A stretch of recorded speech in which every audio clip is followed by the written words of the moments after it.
प्रिय साथियों, आज के इस एपिसोड में हम आपको दिखाने जा रहे हैं प्रयागराज का वेणी माधव मंदिर। प्रयागराज का वेणी माधव मंदिर प्रयागराज संगम रेलवे स्टेशन से 500 मीटर की दूरी पर है। जब आप प्रयागराज संगम रेलवे स्टेशन से दशाश्वमेध घाट की तरफ जाएंगे तो दशाश्वमेध घाट से पहले ही पड़ जाता है वेणी माधव मंदिर। यहाँ बैठकर ध्यान करने की जगह है। आप यहाँ बिना किसी प्रयास के ध्यान अवस्था में जा सकते हैं। पवित्र त्रिवेणी संगम के पास दारागंज में स्थित वेणी माधव मंदिर प्रयाग में भगवान विष्णु को समर्पित है। सबसे पुराने मंदिरों में से एक मंदिर है यह प्रयागराज शहर के 12 माधव मंदिरों में से एक है, यानी 12 माधव मंदिर हैं, जिनमें से एक ये भी है वेणी माधव मंदिर।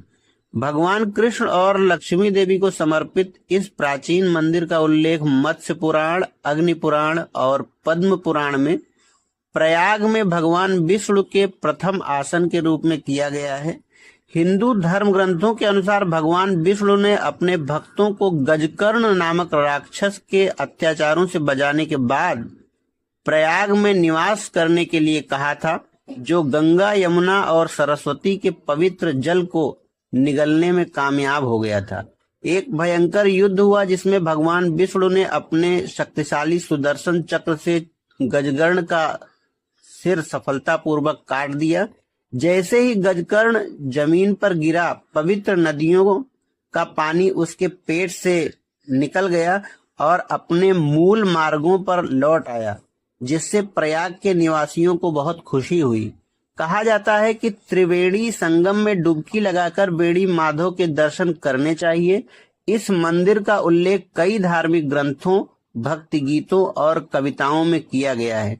महान संत और दार्शनिक चैतन्य महाप्रभु अपने प्रिय कृष्ण और लक्ष्मी के दर्शन करके परमानंद में डूब गए थे। पुजारी कहते हैं कि उन्होंने इस मंदिर पर 3 दिन और 3 रातें गहन ध्यान में बिताई।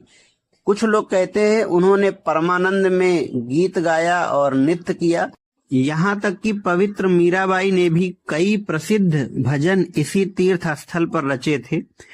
साथियों, जैसे वाराणसी यानी काशी को शिव की नगरी कहा जाता है, उसी प्रकार प्रयागराज को भगवान विष्णु की नगरी के रूप में जाना जाता है। प्रयागराज के ऐतिहासिक और धार्मिक महत्व को हिंदू धर्म ग्रंथों जैसे पद्म पुराण, वराह पुराण, मत्स्य पुराण, स्कंद पुराण, रामायण, महाभारत आदि ग्रंथों से समझा जा सकता है।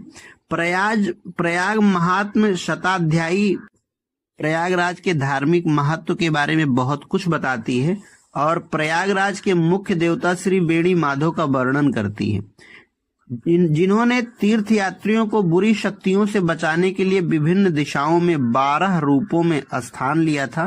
पुराणों के अनुसार वेणी माधव तीर्थ यात्रियों से कुछ भी अपेक्षा नहीं करते। वे माघ के शुभ महीने के दौरान प्रयागराज में उनके प्रवास से प्रसन्न होते हैं। वेणी माधव 4 पुरुषार्थों की एक अटूट निधि हैं। बाल रूप में भगवान विष्णु अक्षय वट के पत्तों पर सोते हैं, जिनकी रक्षा भगवान शिव करते हैं। पवित्र हिंदू शास्त्रों में प्रयागराज क्षेत्र की महिमा का वर्णन इस प्रकार किया गया है।